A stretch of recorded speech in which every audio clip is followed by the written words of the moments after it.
धनबाद के सोनाडी ओपी क्षेत्र स्थित टांडा बस्ती में हुए भूधसान के बाद जमशेदपुर पश्चिम के विधायक सरयू राय शुक्रवार को घटनास्थल पहुंचे और पीड़ित परिवारों से मुलाकात की। उन्होंने प्रशासन से तत्काल राहत और पुनर्वास की मांग की।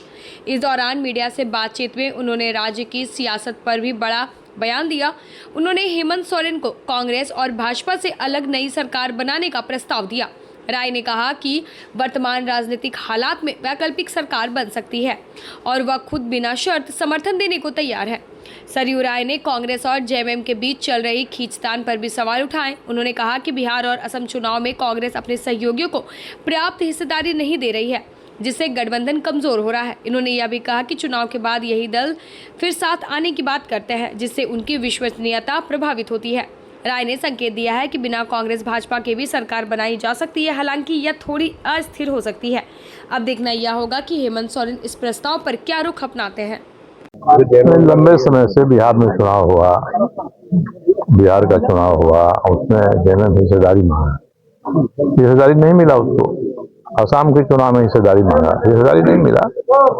तो जहां हिस्सेदारी की थोड़ी गुंजाइश है तो गठबंधन चलाने के लिए हिस्सेदारी देनी चाहिए। दूसरी बात है कि ये एक दूसरे पर जो बयानबाजी चल रही है, तो मैं तो ये कहूंगा कि हेमंत सोरेन जी एक ऐसी सरकार बना लें जिसमें कांग्रेस भी ना रहे। कांग्रेस बीजेपी को छोड़कर हेमंत सोरेन की सरकार बन सकती है, और ऐसी सरकार अगर बनती है मैं उसका समर्थन करूंगा। तो सरकार बना लें। 34 विधायक उनके हैं, 4 आरजेडी, 34 हो गए, 2 माले के हैं, 40 तो हो ही जा रहा है इनका। उसके बाद एक आध लोग और मिल जाएंगे इनको, तो सरकार चला सकते हैं अगर दबाव बहुत ज्यादा कांग्रेस का है तब। मगर ये दोनों की जो सरकार थी, एक स्थिर सरकार थी, ये सरकार बनेगी तो थोड़ा अस्थिर सरकार बनेगी। मगर हेमंत सोरेन जी हिम्मत करें, एक नई सरकार बनाए जिसमें बीजेपी है, कांग्रेस है। क्या रुख देख कर ऐसा लगता है, मगर चुनाव हो जाएगा तो हवा का रुख किधर हो जाएगा कुछ पता नहीं। इसलिए ये जो लड़ाई लड़ रहे हैं केवल चुनाव में अपनी हिस्सेदारी के लिए यहीं तक सीमित रही तो चुनाव के बाद आएंगे, दोनों हाथ में हाथ डाल के बैठेंगे, फिर उसको बुलाएंगे और कहेंगे कि नहीं अब सारी गलतफहमी हमारी खत्म हो गई।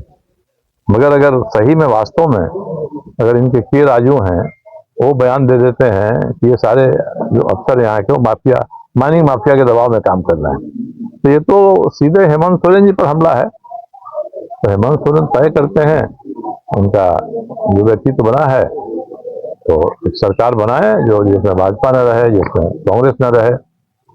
उनके पास बहुमत के करीब है और हम लोग 2-4 आदमी उनको समर्थन कर देंगे।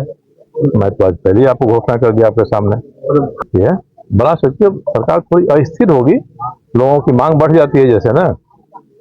मगर हमने तो गिना दिया आंकड़े आपको, क्योंकि कैसे सरकार बन सकती है। नहीं, बिना शर्त हम लोग सरकार चलाए।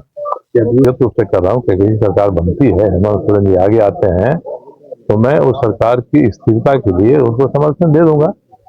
चलेगी, हर चुनाव में बयानबाजी होती है। इसलिए मैं कह रहा हूँ ना कि चुनाव के बाद हवा का रुख क्या होता है, सब कहेंगे कि हम पुराने समय से सरकार चला रहे हैं, हमारी गलतफहमी दूर हो गई, बीच में कुछ हो गया था गलतफहमी, तो इसीलिए कुछ कहा नहीं जा सकता इनके बारे में। मैंने इसीलिए ऑफर दे दिया कि अगर सही में चाहते हैं हेमंत सोरेन कि कांग्रेस के लोग थोड़ा ज्यादती कर रहे हैं, ज्यादा दबाव डाल रहे हैं, तो उस दबाव से मुक्त हो जाए।